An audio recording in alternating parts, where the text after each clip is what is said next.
The परीक्षा academy में आप सभी का स्वागत है। आज का विषय है भारत की प्रमुख नहरें और सिंचाई परियोजनाएं। भारत की प्रमुख नहरें और सिंचाई परियोजनाएं। भारत में सिंचाई का विकास मानसूनी वर्षा की मौसमी और क्षेत्रीय असमानता को संतुलित करने के लिए हुआ है। नहरें विशेष रूप से उत्तरी विशाल मैदान, नदी घाटियों और बड़े बांधों की कमान क्षेत्रों में कृषि की महत्वपूर्ण आधारभूत संरचना है। नहर सिंचाई के लिए समतल स्थलाकृति, पर्याप्त नदी प्रवाह, उपयुक्त ढाल और जलोढ़ मिट्टी अनुकूल होती है। इसी कारण उत्तर प्रदेश, पंजाब, हरियाणा और राजस्थान में विस्तृत नहर तंत्र विकसित हुआ है। नहरों को मुख्यतः बारहमासी नहर और बाढ़ नहर में विभाजित किया जाता है। बारहमासी नहरों को बांध या बैराज द्वारा नियंत्रित नदी जल मिलता है, जबकि बाढ़ नहरें मुख्यतः नदी में अधिक जल उपलब्ध होने की अवधि में संचालित होती हैं। भारत में संगठित आधुनिक नहर सिंचाई का विस्तार औपनिवेशिक काल में हुआ। ऊपरी गंगा नहर, पश्चिमी यमुना नहर और ऊपरी बारी दोआब नहर इसके प्रमुख ऐतिहासिक उदाहरण हैं। गंगा नहर प्रणाली। ऊपरी गंगा नहर गंगा नदी से हरिद्वार के निकट निकलती है और पश्चिमी उत्तर प्रदेश के विशाल कृषि क्षेत्र को सिंचाई प्रदान करती है। इसका निर्माण 19वीं शताब्दी के मध्य में हुआ और यह भारत की सबसे महत्वपूर्ण ऐतिहासिक सिंचाई नहर प्रणालियों में से एक है। निचली गंगा नहर प्रणाली उत्तर प्रदेश के मध्य गंगा मैदान में सिंचाई का महत्वपूर्ण स्रोत है। पूर्वी गंगा नहर मुख्यतः उत्तर प्रदेश के पश्चिमी भागों में सिंचाई क्षमता बढ़ाने से संबंधित है। शारदा नहर प्रणाली। शारदा नहर शारदा नदी से संबंधित उत्तर प्रदेश की महत्वपूर्ण सिंचाई प्रणाली है। शारदा सहायक परियोजना ने पूर्वी और मध्य उत्तर प्रदेश में नहर सिंचाई के विस्तार में महत्वपूर्ण भूमिका निभाई। शारदा सहायक नहर प्रणाली घाघरा और शारदा से संबंधित जल संसाधनों का उपयोग करके व्यापक कृषि क्षेत्र को सिंचाई उपलब्ध कराती है। सरयू नहर राष्ट्रीय परियोजना। सरयू नहर परियोजना पूर्वी उत्तर प्रदेश की प्रमुख सिंचाई परियोजना है। ये घाघरा, सरयू, राप्ती, बाणगंगा और रोहिणी नदी प्रणालियों को नहर नेटवर्क के माध्यम से जोड़ती है। इसका उद्देश्य पूर्वी उत्तर प्रदेश के जल उपलब्धता वाले क्षेत्रों से सिंचाई जल का बेहतर वितरण करना और कृषि की वर्षा निर्भरता कम करना है। सरयू नहर परियोजना को राष्ट्रीय परियोजना का दर्जा दिया गया है। यमुना नहर प्रणाली। पश्चिमी यमुना नहर यमुना नदी से निकलने वाली भारत की प्राचीन और महत्वपूर्ण नहर प्रणालियों में से एक है। यह मुख्यतः हरियाणा के कृषि क्षेत्रों की सिंचाई करती है और इसके आधुनिक स्वरूप का विकास हथिनीकुंड बैराज से संबंधित है। पूर्वी यमुना नहर मुख्यतः पश्चिमी उत्तर प्रदेश में सिंचाई उपलब्ध कराती है। आगरा नहर यमुना नदी से ओखला के निकट निकलती है और उत्तर प्रदेश तथा हरियाणा के कुछ क्षेत्रों की सिंचाई में उपयोगी है। ऊपरी बारी दोआब नहर। ऊपरी बारी दोआब नहर रावी नदी से संबंधित महत्वपूर्ण नहर प्रणाली है। इसने पंजाब के बारी दोआब क्षेत्र में सिंचाई के विस्तार में ऐतिहासिक भूमिका निभाई। सरहिंद नहर। सरहिंद नहर सतलुज नदी से संबंधित पंजाब की प्रमुख सिंचाई नहर प्रणाली है। इसने पंजाब के मालवा क्षेत्र में सिंचित कृषि के विस्तार में महत्वपूर्ण योगदान दिया। भाखड़ा नहर प्रणाली।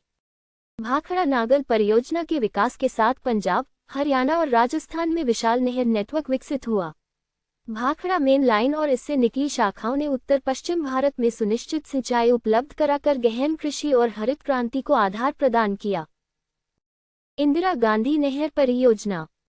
इंदिरा गांधी नहर भारत की सबसे महत्वपूर्ण मरुस्थलीय सिंचाई परियोजनाओं में से एक है।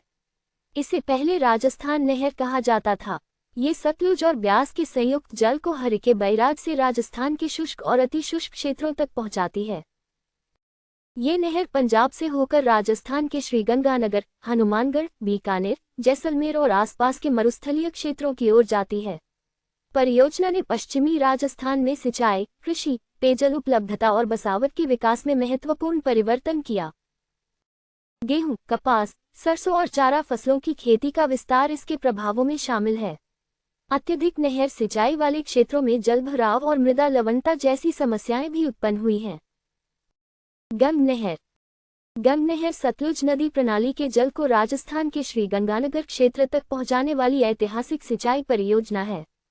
इसने राजस्थान के उत्तरी शुष्क क्षेत्र में सिंचित कृषि के विकास की आधारभूमि तैयार की। भाखड़ा और इंदिरा गांधी नहर प्रणालियों के बाद इस क्षेत्र की सिंचाई क्षमता और अधिक विस्तृत हुई। चंबल सिंचाई परियोजना गांधी सागर, राणा प्रताप सागर और जवाहर सागर बांध तथा कोटा बैराज चंबल घाटी परियोजना के प्रमुख घटक हैं। कोटा बैराज से निकली नहर प्रणालियां राजस्थान और मध्य प्रदेश के विस्तृत कृषि क्षेत्रों को सिंचाई उपलब्ध कराती हैं।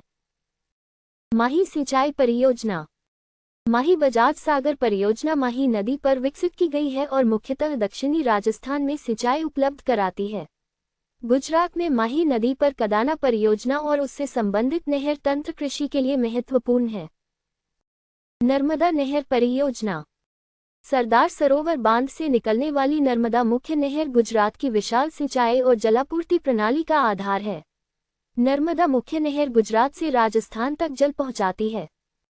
इस परियोजना ने गुजरात के कच्छ, सौराष्ट्र और उत्तर गुजरात जैसे जल अभाव वाले क्षेत्रों तक जल पहुंचाने में महत्वपूर्ण भूमिका निभाई है।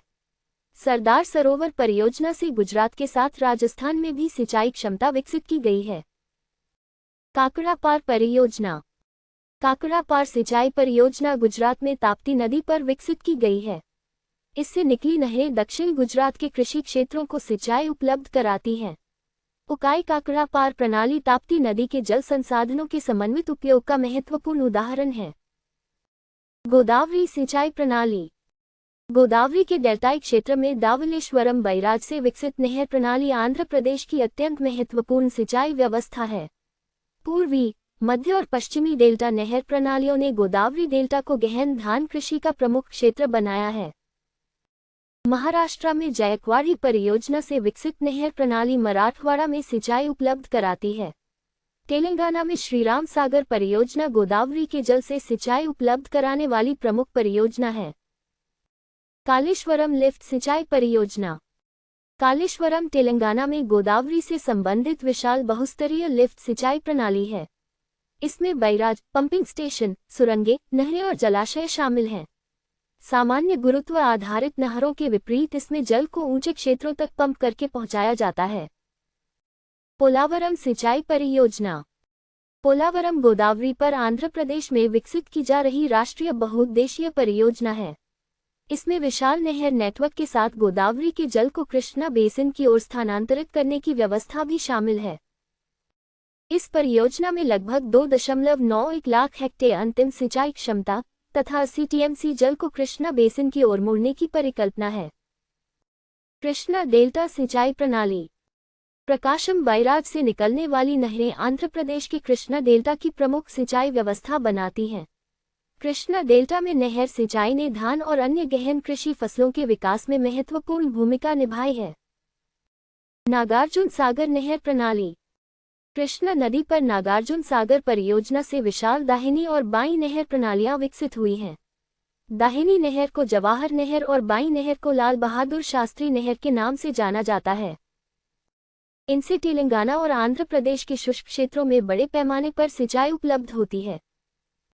ऊपरी कृष्णा परियोजना अलमट्टी और नारायणपुर बांध ऊपरी कृष्णा परियोजना के प्रमुख घटक हैं। इस परियोजना से विकसित नहर प्रणाली उत्तरी कर्नाटक के अपेक्षाकृत शुष्क क्षेत्रों में सिंचाई उपलब्ध कराती है।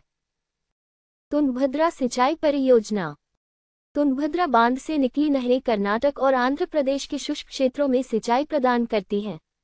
ये परियोजना दक्षिण भारत में अंतर्राज्यीय सिंचाई विकास का महत्वपूर्ण उदाहरण है। कावेरी सिंचाई प्रणाली कावेरी भारत की सबसे पुरानी और विकसित सिंचाई नदी प्रणालियों में से एक है। कृष्णराज सागर परियोजना से कर्नाटक में विस्तृत नहर सिंचाई विकसित हुई है। तमिलनाडु में मेट्टूर बांध से छोड़ा गया जल कावेरी डेल्टा की नहर प्रणाली को नियंत्रित जल उपलब्ध कराता है। कल्लनई या ग्रैंड एनीकट कावेरी पर स्थित प्राचीन जल विभाजक संरचना है, जिससे कावेरी डेल्टा की ऐतिहासिक नहर प्रणाली विकसित हुई। पेरियार परियोजना मुल्ला पेरियार परियोजना पश्चिम की ओर बहने वाली पेरियार नदी के जल को पूर्व की ओर तमिलनाडु के शुष्क क्षेत्रों में स्थानांतरित करने का महत्वपूर्ण उदाहरण है। इससे तमिलनाडु के वैगई बेसिन और आसपास के कृषि क्षेत्रों को सिंचाई लाभ मिलता है। परम्बिकुलम अलियार परियोजना ये केरल और तमिलनाडु से संबंधित अंतर बेसिन जल अंतरण तथा सिंचाई परियोजना है। परम्बिकुलम, अलियार और संबंधित पश्चिम वाहिनी नदियों के जल का नियंत्रित उपयोग तमिलनाडु के अपेक्षाकृत शुष्क क्षेत्रों में सिंचाई के लिए किया जाता है। हीराकुंड नहर प्रणाली महानदी पर हीराकुंड परियोजना से ओडिशा में विस्तृत नहर सिंचाई विकसित हुई है। इससे पश्चिमी और तटीय ओडिशा के कृषि क्षेत्रों में नियंत्रित सिंचाई के साथ बाढ़ प्रबंधन को भी सहायता मिलती है। महानदी डेल्टा नहर प्रणाली ओडिशा के तटीय मैदान में धान कृषि के लिए महत्वपूर्ण है। केन बेतवा लिंक परियोजना। केन बेतवा नदी जोड़ परियोजना का उद्देश्य केन नदी से बेतवा बेसिन की ओर जल स्थानांतरित करके बुंदेलखंड क्षेत्र में सिंचाई और जल उपलब्धता बढ़ाना है। दौधन बांध और उससे संबंधित नहर इस परियोजना की प्रमुख प्रस्तावित घटक हैं। ये भारत के राष्ट्रीय नदी जोड़ कार्यक्रम के अंतर्गत क्रियान्वयन की दिशा में आगे बढ़ी प्रमुख परियोजनाओं में शामिल है। गोसीखुर्द सिंचाई परियोजना। गोसीखुर्द परियोजना महाराष्ट्र में वेंगंगा नदी पर स्थित है। इसका उद्देश्य विदर्भ क्षेत्र में सिंचाई क्षमता बढ़ाना है और इसे राष्ट्रीय परियोजनाओं में शामिल किया गया है। तीस्ता बैराज परियोजना। तीस्ता बैराज परियोजना पश्चिम बंगाल में तीस्ता नदी पर विकसित प्रमुख सिंचाई परियोजना है। यह उत्तर बंगाल के कृषि क्षेत्रों में सिंचाई विस्तार से संबंधित है और राष्ट्रीय परियोजनाओं में शामिल की गई है। शाहपुरकंडी परियोजना। शाहपुरकंडी परियोजना रावी नदी पर पंजाब में स्थित है। ये रंजीत सागर बांध से छोड़े गए जल के बेहतर उपयोग, सिंचाई और विद्युत उत्पादन से संबंधित महत्वपूर्ण परियोजना है तथा राष्ट्रीय परियोजनाओं में शामिल है। भारत में सिंचाई का महत्व केवल नहरों तक सीमित नहीं है। वर्तमान में भूजल आधारित कुएं और नलकूप सिंचाई में अत्यंत महत्वपूर्ण योगदान देते हैं, जबकि नहरें बड़े सतही जल सिंचाई तंत्र का आधार बनी हुई हैं। प्रधानमंत्री कृषि सिंचाई योजना के अंतर्गत त्वरित सिंचाई लाभ कार्यक्रम और हर खेत को पानी प्रमुख घटक हैं। हर खेत को पानी में कमांड एरिया विकास और जल प्रबंधन, सतही लघु सिंचाई तथा जल निकायों की मरम्मत और पुनर्स्थापन जैसे घटक शामिल हैं।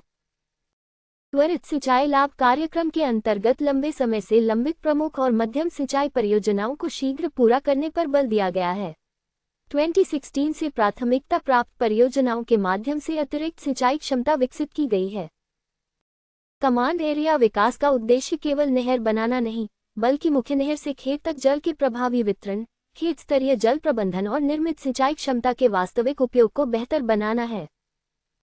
नहर सिंचाई से सुनिश्चित जल उपलब्धता, बहुफसली कृषि, फसल उत्पादकता और सूखा प्रतिरोधक क्षमता बढ़ती है। नहरों की प्रमुख समस्याओं में जल रिसाव, जल भराव, मृदा लवणता, सिल्ट जमाव, अंतिम छोर तक अपर्याप्त जल पहुंचना और वितरण में क्षेत्रीय असमानता शामिल हैं। नहरों की लाइनिंग से जल रिसाव कम किया जा सकता है, जबकि कमांड एरिया में उचित जल निकासी जल भराव और लवणता को नियंत्रित करने में सहायक होती है। आधुनिक सिंचाई प्रबंधन में नहर जल को ड्रिप और स्प्रिंकलर जैसी सूक्ष्म सिंचाई प्रणालियों से जोड़कर प्रति इकाई जल से अधिक कृषि उत्पादन प्राप्त करने पर बल दिया जा रहा है। भारत की सिंचाई नीति का रुझान केवल नई परियोजनाओं के निर्माण से आगे बढ़कर मौजूदा नहर प्रणालियों के आधुनिकीकरण, कमांड एरिया प्रबंधन, जल उपयोग दक्षता और अंतिम खेत तक विश्वसनीय जल वितरण की ओर बढ़ रहा है। 2025 में modernisation of command area development and water management को प्रधानमंत्री कृषि सिंचाई योजना के अंतर्गत पायलट आधार पर स्वीकृति दी गई। हमसे जुड़ने के लिए आपका बहुत बहुत धन्यवाद।